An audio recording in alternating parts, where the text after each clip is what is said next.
నమస్కారం. లక్ష్మి చెప్పే కథలకు స్వాగతం. వీణులతో వీక్షించటానికి సిద్ధం కండి. చిన్నారి నేస్తాలు. ఇప్పుడు మనం ఎస్విఆర్ సత్యనారాయణమూర్తి గారు రచించిన సలహాల కాపురం అనే కథ విందామండి.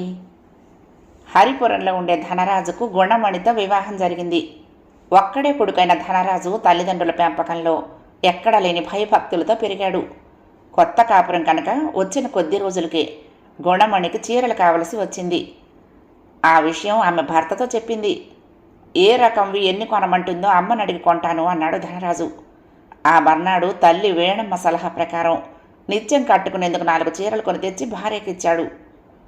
వారం రోజుల తర్వాత పొరుగురులో ఉన్న ధనరాజు స్నేహితుడికి వివాహం జరగబోతున్నట్టు వార్త అందింది. గుణమణి ధనరాజుకు స్నేహితుడికి ఏదైనా బహుమానం తీసుకుపోయి ఇవ్వటం బాగుంటుందని సూచించింది. మా నాన్నను కనుక్కుంటాను, ఆయన ఏది బహుమానంగా తీసుకుపోమ్మంటే అది తీసుకుపోయి ఇచ్చేస్తాను అన్నాడు ధనరాజు. ధనరాజు స్నేహితుడి పెళ్లికి వెళ్ళొచ్చాక ఒక రోజున గుణమణి అతడితో, మా అమ్మ వాళ్ళని చూసి చాలా కాలం అయిందండి, ఒకసారి పుట్టింటికి వెళ్ళి రావాలని ఉంది అంది. నిన్నెప్పుడు వెళ్ళమంటుందో, పుట్టింట ఎన్ని రోజులుండి తిరిగి రమ్మంటుందో అంతా అమ్మని అడిగి చెప్తాను అన్నాడు ధనరాజు. ఆ తర్వాత గుణమణిని తల్లి సలహా ప్రకారం పుట్టింటికి పంపించాడు. కొన్ని రోజుల తర్వాత ఆమెను అత్తవారింట దిగబెట్టేందుకు ఆమె అన్న ఆనందం వెంటొచ్చాడు. ఒక రోజున అతడు ధనరాజు తండ్రి రామనాథం వీధి అరుగు మీద కూర్చుని ఏదో మాట్లాడుకుంటూ ఉండగా ధనరాజు చేతిలో ఒక సంచి పట్టుకుని అక్కడికి వచ్చి, బజార్కు వెళ్ళొస్తాను నాన్న అన్నాడు. అలాగే వెళ్ళిరా అన్నాడు రామనాథం కొంచెం విసుగ్గా.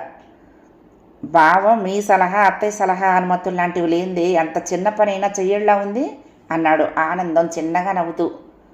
అవును, వాడిని అలా పెంచుకొచ్చాము అని రామనాథం కొంచెం సేపు ఆలోచిస్తూ ఊరుకుని, మరి మా కోడలి మాట మీ మాట ఏమిటి అని అడిగాడు. మేము పెరిగిన తీరు వేరు, ప్రతి స్వల్ప విషయానికి మా నాన్న వాళ్లను సలహాలు అడగం అన్నాడు ఆనందం.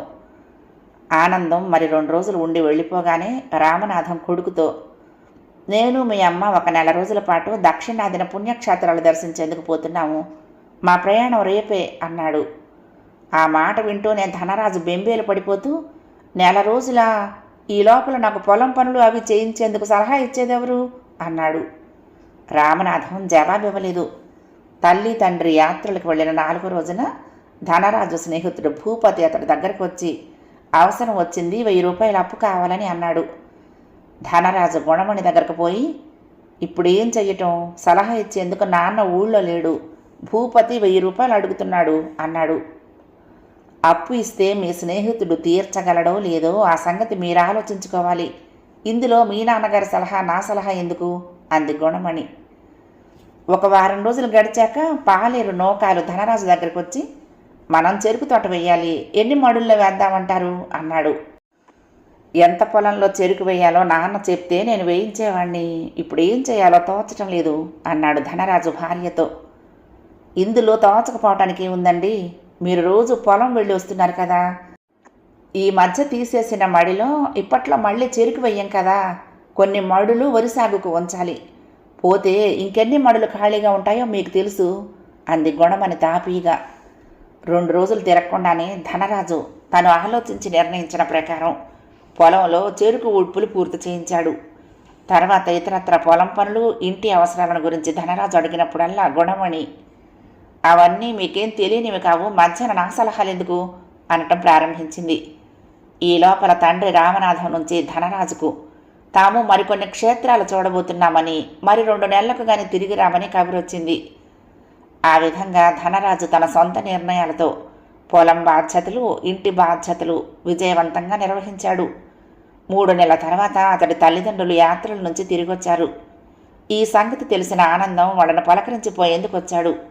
అవి గ్రామదేవత పండుగ ప్రారంభపు రోజులు. అతడు రామనాథం ధనరాజు వాకిట్లో నిలబడి పొలం పనుల గురించి మాట్లాడుకుంటూ ఉండగా పూజారి పోతురాజు కొందరిని వెంట పెట్టుకుని వాళ్ళ దగ్గరకు వచ్చి, అయ్యా, అమ్మవారి జాతర కదా, తమరు బహుమానం ఇప్పించాలి అన్నాడు. రామనాథం ఏదో అనబోయేంతలో ధనరాజు అందుకుని, అలాగే బహుమానం ఇస్తాను, మీ పాటగాళ్ళు సాముగరడీలు చేసేవాళ్ళు మా ఇంటి ముందు కనీసం అరగంటైనా ఆగాలి అని ఇంట్లోకి పోయి కొంత డబ్బు తెచ్చి పోతురాజుకిచ్చాడు. అది చూసి రామనాథం చాలా సంతోషించాడు. తన బావమరిదిలో వచ్చిన ఇంత పెద్ద మార్పుకు ఆనందం ఆశ్చర్యపోయాడు. అంతలో పాలేరు నౌకాలు ఒటగా రావటం చూసి వాడికేదో చెప్పటానికి ధనరాజు అక్కడి నుంచి వెళ్ళిపోయాడు. తన కొడుకు కేసి ఆశ్చర్యంగా చూస్తున్న ఆనందంతో రామనాథం, ఆ రోజున నీతో మాట్లాడిన తర్వాత బాగా ఆలోచించి కావాలనే నేను మీ అత్తయ్య తీర్థయాత్రలకు బయలుదేరాము. ఈ వయసులో కూడా మా వాడు ఎంత చిన్న పని స్వతంత్రించి చేయలేకపోవటానికి కారణం మా పెంపకంలోని లోపమని గ్రహించటానికి నాకు చాలా కాలం పట్టింది అన్నాడు చిన్నగా నవ్వుతూ. అంతేనంటారా అన్నాడు ఆనందం ఏమనటానికి తోచక. అంతే మరి, రెక్కలొచ్చి ఎగరటానికి సిద్ధంగా ఉన్న తమ పిల్లల్ని గూటిలోనే ఉంచి ఆహారం తెచ్చి పెట్టడం ప్రారంభిస్తే జరిగేదేమిటి? పిల్లలు తమకు ఎగిరే శక్తి ఉన్నదనే సంగతే గుర్తించలేవు. మా వాడి విషయంలో కూడా అంతే జరిగింది. ఏమైతేనే మా వాడి సలహాల కాపురం చక్కబడింది అన్నాడు రామనాథం. చిన్నారి నేస్తాలు, మరి మీకు ఈ కథ నచ్చిందా? మీరు కూడా చిన్న చిన్న విషయాలకు తల్లిదండ్రుల మీద ఆధారపడకుండా స్వతంత్రించి చక్కటి నిర్ణయాలు తీసుకోగలుగుతారా? మీకు ఈ కథ నచ్చితే తప్పకుండా మీ ఫ్రెండ్స్కు షేర్ చేయండి, లైక్ చేయండి. మరి ఉండనా?